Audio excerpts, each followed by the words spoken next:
In the future, a mysterious virus has taken the lives of 80% of the world's population. Victims will be covered in sores until they die when infected. Only a single warship adrift on the sea remains safe, and they will undertake a noble campaign to find a vaccine for humanity. Let's dive into the movie's content right now. Dr. Rachel arrives in a community of 6,000 people in Cairo, Egypt, where the people are infected with a virus of unknown origin. She is here to take blood samples from the infected. Facing these dying people, she can only weakly say she's sorry. Time flies, and 3 months later, Captain Tom and the crew of the U.S. Navy warship are standing at the naval base. They are busy preparing before setting sail, and at the same time, Dr. Rachel also arrives at the warship.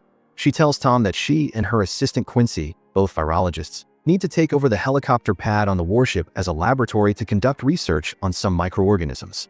This time, she is traveling with them, only hoping to get to a remote place to study birds. After Tom leaves, the two of them look at each other as if there is some secret between them. The goal of Tom and his crew is to go to the Arctic to conduct a final missile test for a special 4-month mission. And during these 4 months, they need to maintain radio silence. Communication with family members is also interrupted. Radio silence is a tactic in war to not reveal one's position. Broadcasting any signal is forbidden, ensuring the ship sets sail silently. When the mission is complete, they can return home. At this moment, Rachel and her assistant are collecting samples under the snow. Afterward, Tom sends people to pick them up. When Rachel returns, she scolds Tom because her work is not yet finished. But Tom doesn't care and just says they are about to return. Just as the crew is eagerly awaiting their return home, Rachel hurriedly contacts the National Security Advisor via satellite phone to request a delay. She wants more time to collect samples. Meanwhile, Quincy is silently experimenting on a mouse. Not long after, Tom's request to return is denied by his superiors. Instead, there's a notice to extend the mission scope. For the first time, the superiors do not specify what the mission is. This makes Tom very angry. On the other side, Rachel and her assistant are still trying to collect samples every second. But not long after, the warship detects 5 Russian helicopters heading straight for them. All crew members immediately enter a state of preparation. 2 helicopters advance towards the doctor and the others. Seeing this, Quincy immediately packs up the samples and prepares to flee. Luckily, a support team arrives and shoots down 1 helicopter with a missile. The other one continuously circles the doctor and the others. At this point, the enemy has jumped down from the helicopter. However, they are quickly taken down by the soldiers, and 1 is captured alive. The warship has to face the remaining 3 helicopters. The missiles hit the warship but seem to cause no damage. Immediately, the warship also fires back with missiles, quickly taking down 1 enemy helicopter, followed by a burst of machine gun fire that makes the second one explode, and the last one cannot escape being shot down either. Soon after, the whole team returns to the warship with the doctor and the others. Tom learns from the enemy that they came here to steal the virus antidote. This confuses Tom even more. What antidote has caused the Russians to declare war on them? So he asks his second-in-command to contact their superiors and goes to Rachel in anger. It's clear that these Russian soldiers are here for her. And so, Rachel has to tell the truth. 7 months ago, a virus of unknown origin appeared in Cairo. She had tried to take patients' blood samples and create a vaccine. However, it was useless because the virus constantly mutated and spread. Before long, dead bodies were everywhere in a village. This time, she came to the Arctic to find the origin of the virus from the birds. She believes they were exposed to the virus that melted from the permafrost while they were eating. Therefore, Rachel and her assistant collected samples from that area. Hearing this, Tom realizes the Arctic missile test was just a cover, actually just to protect the doctor's work.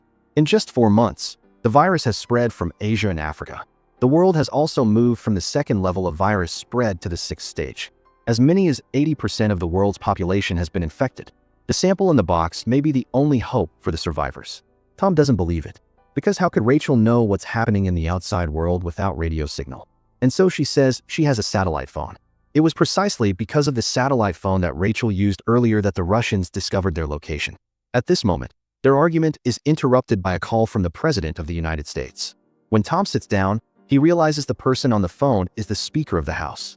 It turns out the President and Vice President have both died from the virus. So she is the successor. All surviving officials are hiding 60 meters below the White House. The governments of many countries are paralyzed and Russian separatist forces are on the rise, so they have no allies.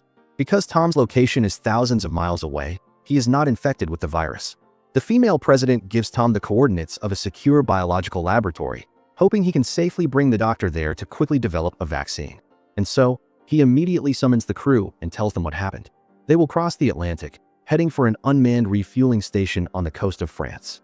In the evening, the first officer, Mike, tells Tom that he has contacted his family himself and that his son has unfortunately passed away. Only his wife and daughter are temporarily staying in a safe zone. At this time, they still cannot contact the French Naval Command and even receive a report of a missile launched from a surface ship in the North Atlantic. It is heading towards them at a speed of 9,000 miles per hour.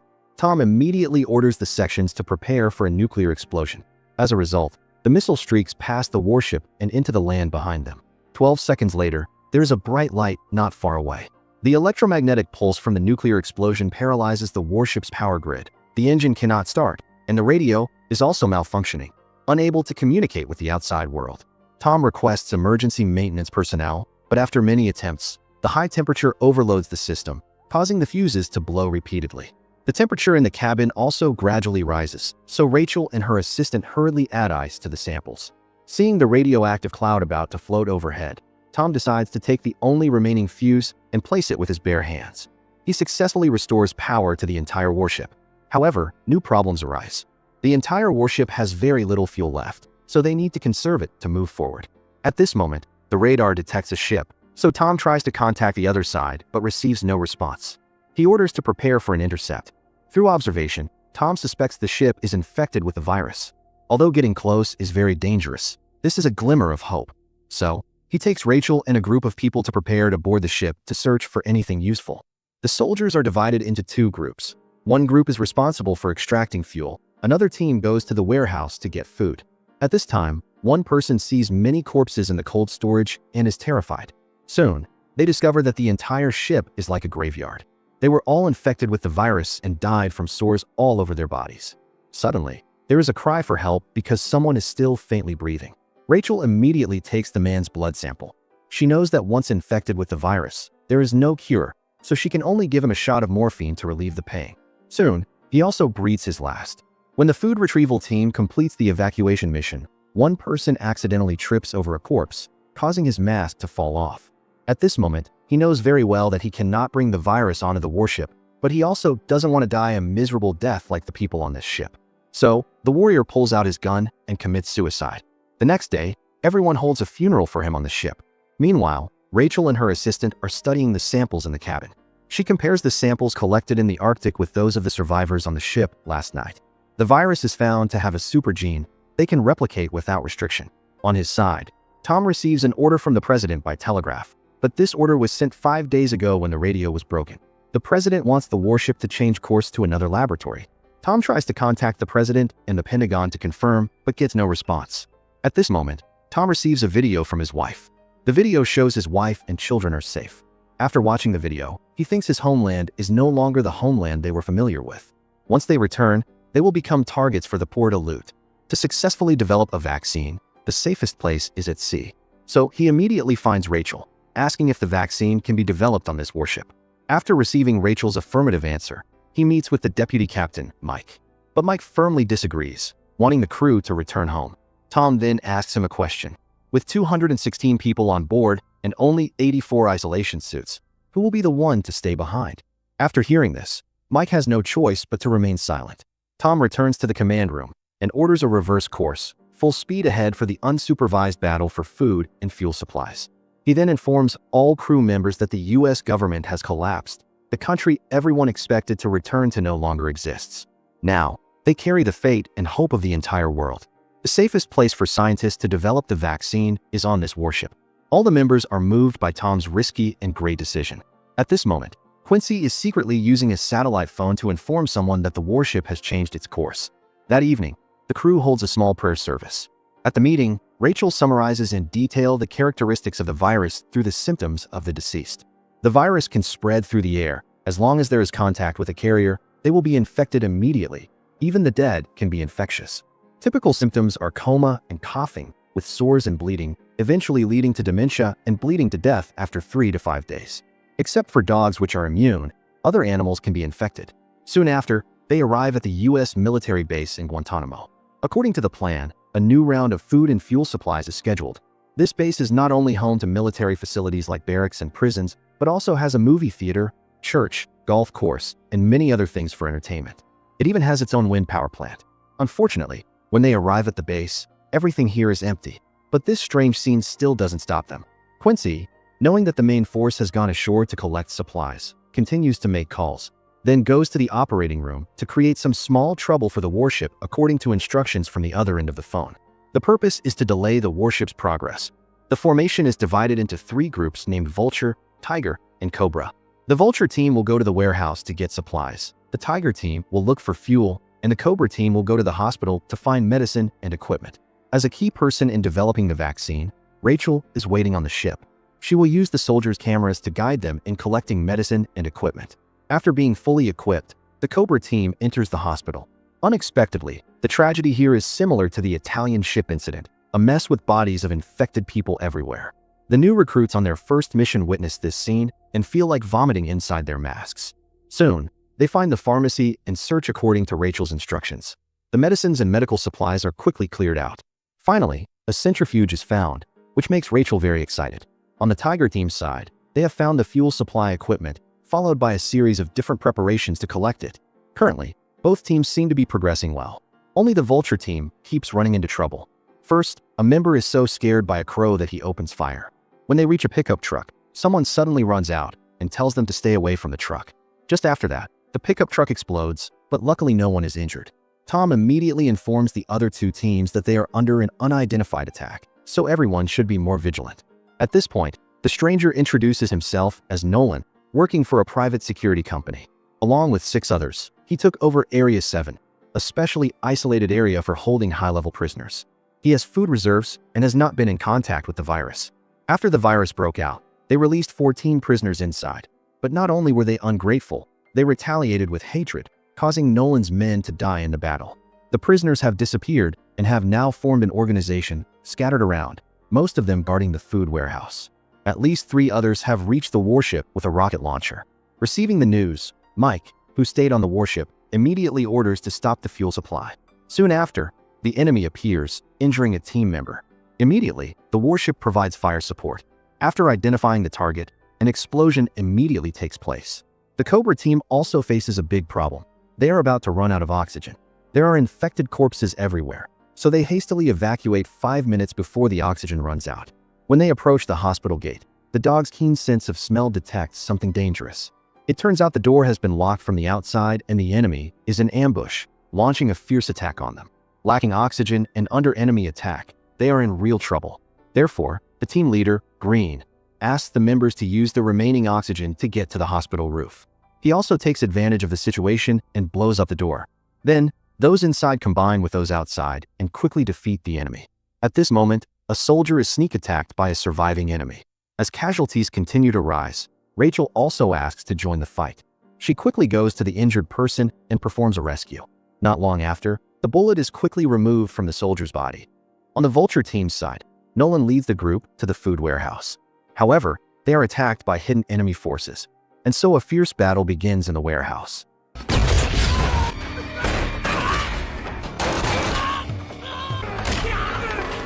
In the chaotic situation, Nolan is accidentally captured by the enemy.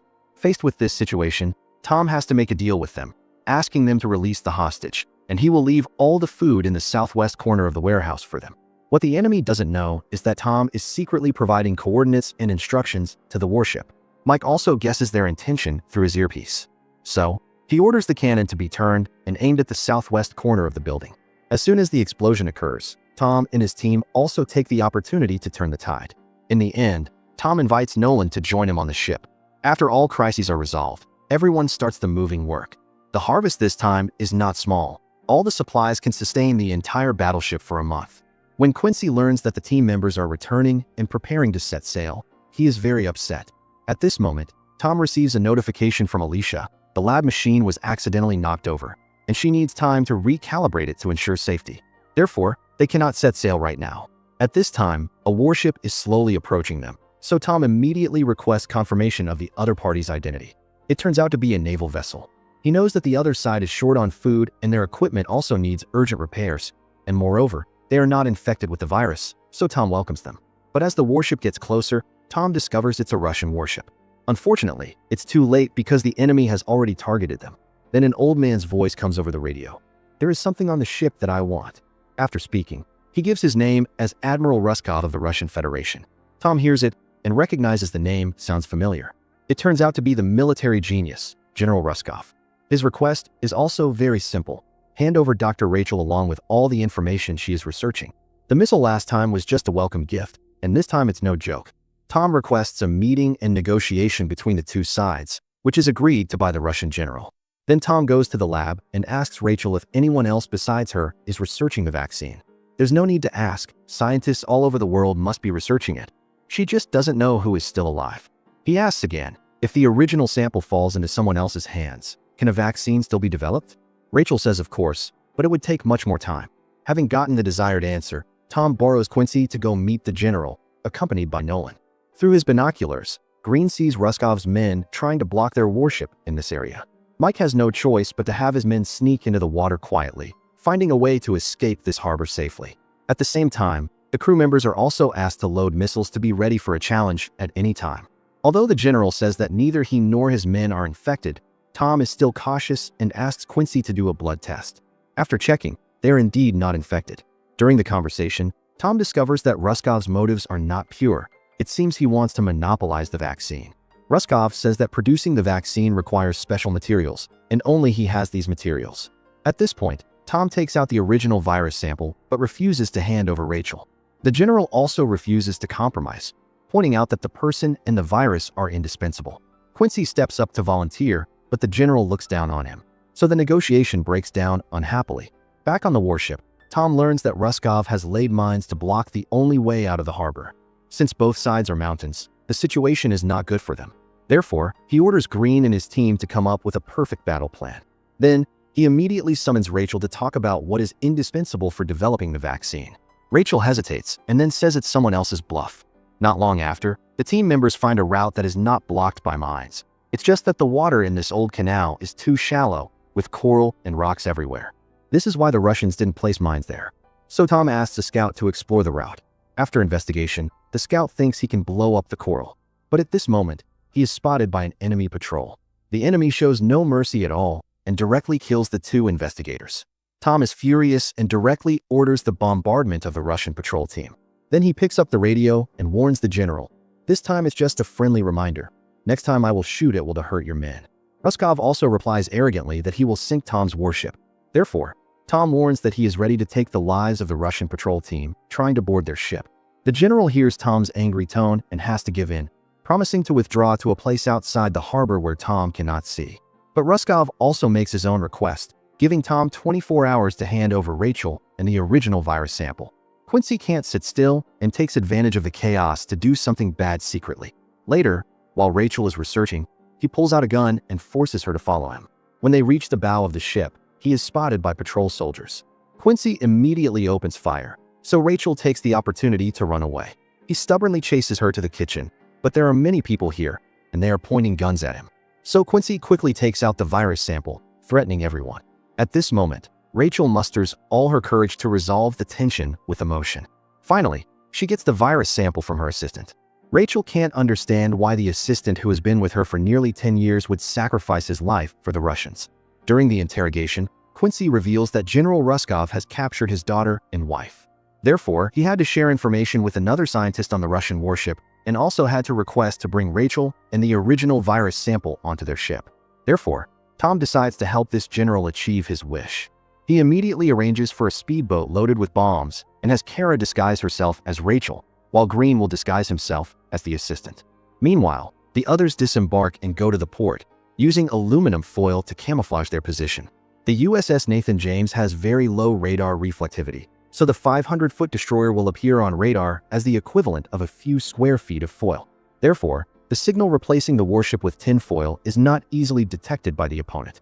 When the radar and radio transmissions go silent at the same time, the foil needs to be put up immediately. As expected, this trick completely avoids the general's eyes. Then, Tom asks the warship to move slowly towards the old canal. Ruskov looks at the radar. The signal is good. He even thinks Quincy has followed his instructions. Watching the ship with Rachel approaching, he feels very satisfied.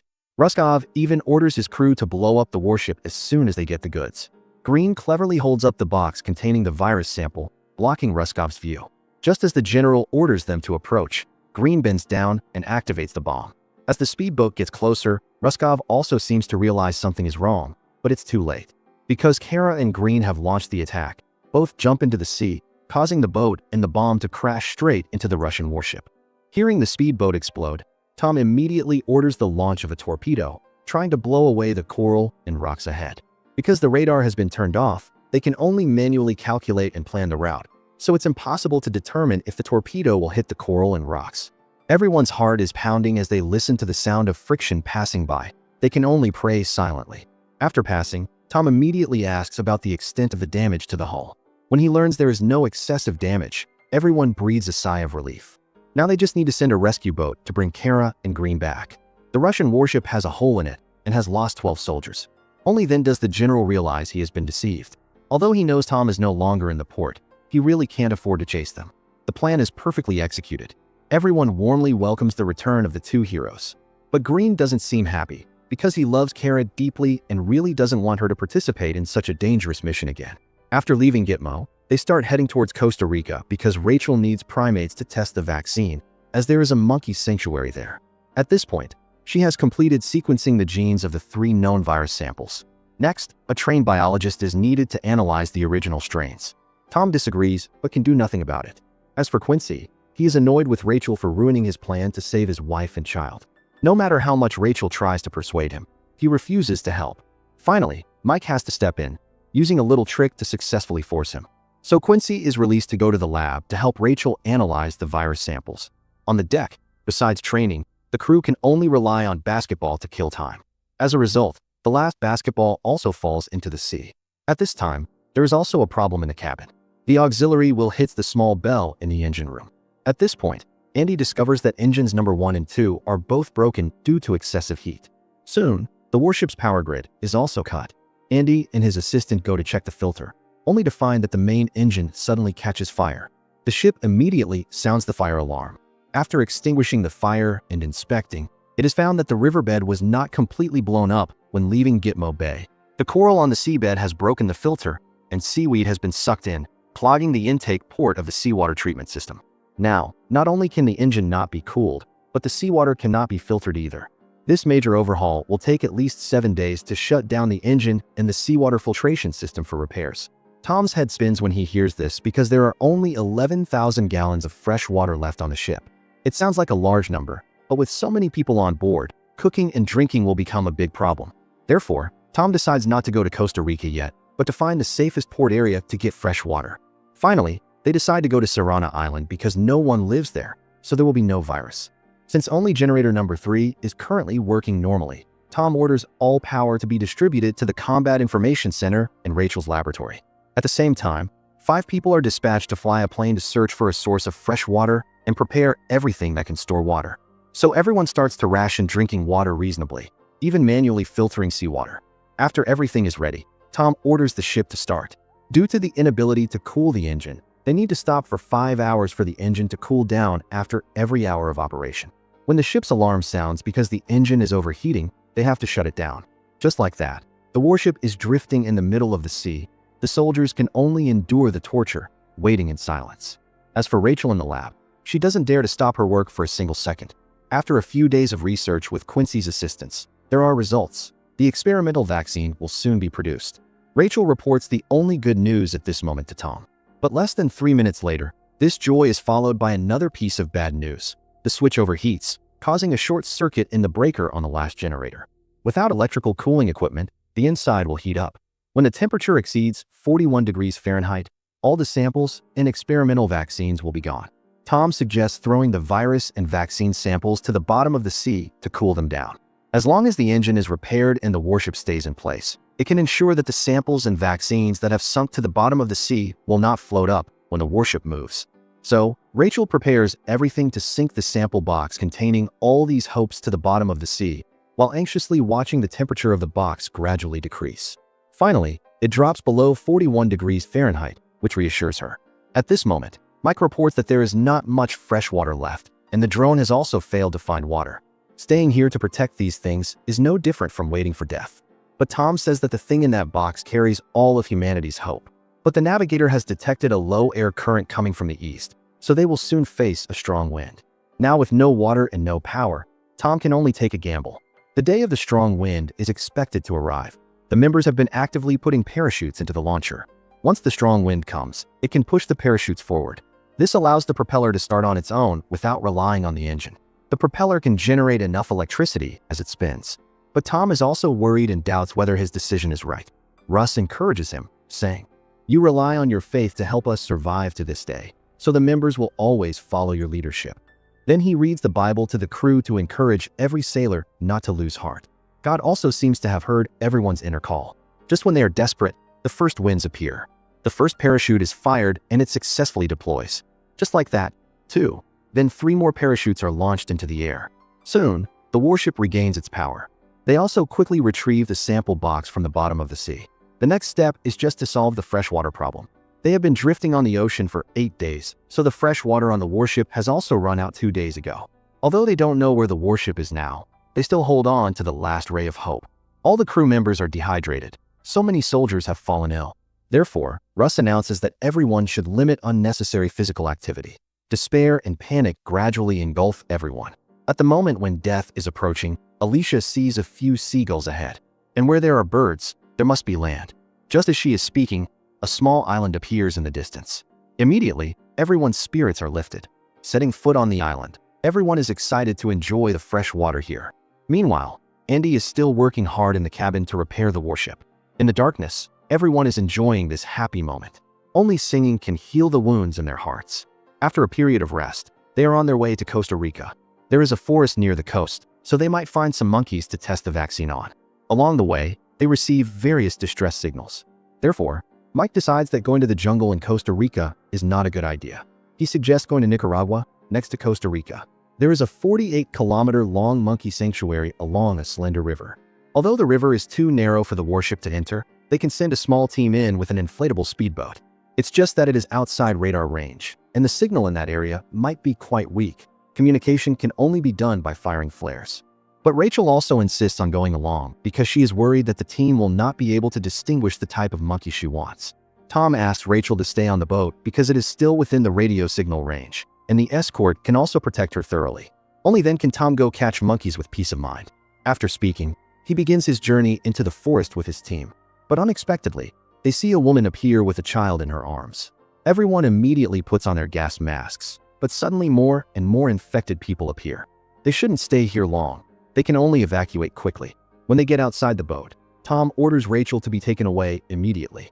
He and the remaining 4 people will continue to catch monkeys. Along the way, they are discussing where to go next, but this area has a lot of infected people, so there are not many choices for them. Therefore, they decide to risk going up the river, which is where the most primates are concentrated. Seeing the 5-person team disappear from the radar, everyone else is worried. The team quickly realizes that they have lost contact with the battleship. So, a flare is fired to report that they are safe. If it's green, it means everything is fine. Red represents an emergency situation. Then, they discover a wrecked cruise ship. Although there may be supplies they need on the ship, the mission now is to catch monkeys. Soon, they arrive. After experiencing the unexpected attack from the infected people just now, they are extremely careful. But one person still falls into a trap. Soon, the whole team is surrounded by a group of people. From observation, it seems they are not infected, but there are too many of them, so Tom's team can only surrender. Here there is a small camp with uninfected people. Then they meet the boss who calls himself Bull. Needless to say, he is the one who escaped from the ship earlier. Tom then lies that he is out looking for food and supplies to ask for his weapons and equipment back to continue on his way. But Bull says the soldier who just stepped on the trap was poisoned. Without the antidote, he will die on the way back to his warship. Tom has no choice but to agree to stay and treat the soldier. After that, Bull invites them to dinner. By the way, he recounts his glorious history of escaping. At this moment, a man calling himself the mayor walks in. It turns out the mayor and his people encountered these drug dealers while fleeing the virus. Tom realizes Bull has robbed these people of their daily necessities and forced them to work hard. But his behavior shows that the citizens provide more than just labor. The girl hears that Tom is from the U.S. Navy and immediately asks for help. The mayor quickly stops her behavior. It turns out that girl is his daughter. At this moment, Bull's men bring a box they found in Tom's inflatable boat. So he can only tell the truth. We want to find the cause of the virus and develop a vaccine.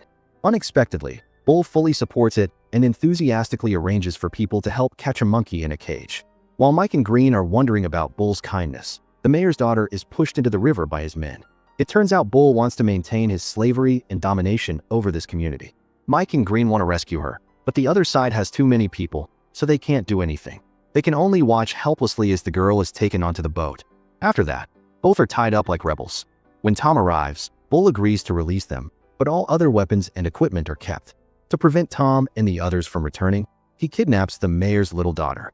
On the way back, Mike still can't stand it and suggests going back to save these innocent victims. And Tom actually has a plan. He secretly counts them. There are 13 guards. After calculating, they immediately turn the inflatable boat back. In the darkness, they silently take down the guards. The people see Tom return and seem to see hope as well. Unfortunately, during the takedown of this guard, the gunshot reveals their whereabouts.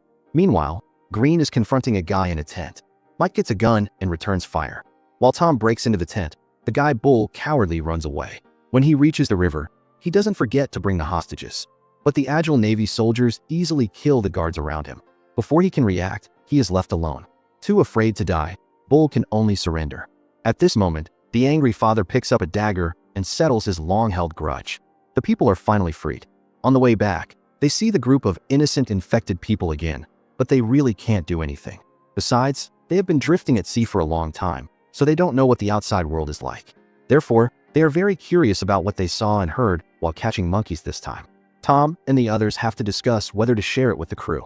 Mike and Russ think it's enough to just say they encountered enemies. No need to tell them they met infected people they couldn't help. That way, at least they still have hope in their minds. After much thought, Tom finally tells the truth. He feels that the soldiers have the right to know everything and plan for their future lives. At the same time, Dr. Rachel is testing the developed vaccine, so everyone will soon be able to save their families. The crew members are extremely excited after hearing this. But the results of Rachel's experiment are not very promising. So far, 6 experimental monkeys have died. Tom is particularly discouraged to hear this. After all, he has given everyone false hope. But Rachel tells him not to be discouraged, because this is science. It not only requires technology, but also more patience. Looking at the dead monkeys, Tom asks Rachel to throw them into the sea at night to prevent the soldiers from seeing this and disturbing their morale. Tom then shares his concerns with Mike and Russ. This time they only caught 34 monkeys, and each experiment set needs 6. The remaining 28 monkeys are simply not enough for testing, so he is thinking about whether to stop going home first. After all, they are still very close to the island with monkeys. If there aren't enough monkeys, it will be too late to catch them. Mike agrees with Tom's approach, but once the warship stops, the crew will wonder why. So Mike will be responsible for finding an excuse to stabilize the troops' morale. On the other side, Mike orders a soldier to play chess with Quincy to relieve his boredom. Of course, he would not miss such a good opportunity. Thinking of his wife and children, he takes advantage of the ship's stop to deceive the soldier, telling him that Rachel's experimental vaccine has definitely failed. This panics the soldier after hearing it. At night, Rachel quietly disposes of the monkey corpses as instructed by Tom. But in these short 4 hours, as many as 6 monkeys have lost their lives. She can't speed up the disposal process, so this scene is accidentally seen by a patrol soldier. Soon, rumors spread. They all suspect that the vaccine has not been developed at all. Just then, Green, who is next to them, faints. After receiving the report, the army doctor immediately puts on protective gear and enters. The crew members all suspect that Green was accidentally infected while on a mission. This information instantly throws the entire warship into a panic. But Rachel calmly says that the virus spreads through the air or blood. If Green were really infected, everyone would have been infected long ago. No matter how much Rachel tries to persuade her, everyone is still worried. Tom also starts asking various questions about Rachel's experiment. At this point, she has to admit that she made a mistake during the vaccine development process. For safety reasons, Tom decides to order Mike to set up a barrier. She will be isolated from the rest in this waiting room. As soon as the news is out, panic grips everyone's minds. They suspect she threw infected monkey corpses and then infected the people on the ship. While calming everyone's panic, the doctor comes to a conclusion. Green just has dengue fever. Hearing this, the people in the isolation room finally breathe a sigh of relief. Based on Tom's questions in the break room, it's clear that Tom has also lost faith in Rachel and her failed virus vaccine experiment. Rachel believes that internal disagreements will surely lead to the failure of the final mission. But as the captain, Tom has no time to discuss these issues. His most important task now is to comfort the soldiers who are terrified of the monkey corpses.